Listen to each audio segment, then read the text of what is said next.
Welcome to our channel. Today we how to install tenant screening using Avail easy tutorial step by step clearly. To get started with tenant screening using Avail, first, visit the Avail website.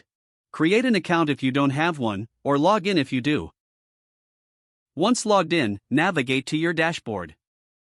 Select the property for which you want to conduct tenant screening. If you haven't added a property yet, click on the Add Property button and follow the prompts. After selecting your property, look for the Tenant Screening option in the menu. Click on Tenant Screening to start the process. You'll see options for different types of screenings, such as credit and background checks. Choose the type of tenant screening you wish to perform. You may need to provide information about the potential tenant, such as their name and email address. Fill in the required fields with accurate information. After entering the tenant's details, review everything for accuracy.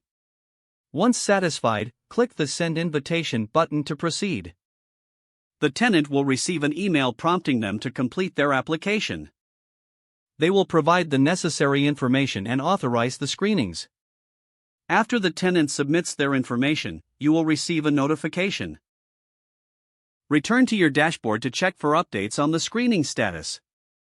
Once the screening is complete, you can view the results directly in Avail. Analyze the information provided to make an informed decision about the tenant. If you have any questions about the results, consider reaching out to Avail support for assistance. That's it. You have successfully set up tenant screening using Avail. If the page does not load, refresh the browser or try again in a private or incognito window. Make sure you are using the correct email address, then retype it carefully to avoid small typos.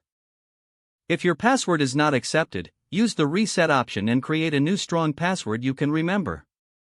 Check your spam folder for verification or security emails, then complete any requested confirmation step. Enable two-factor authentication if available to improve account security and reduce unauthorized access risk. After signing in, review your profile details so your contact information and settings are accurate and current. Don't forget to like this video and subscribe to our channel for more step-by-step tech guides.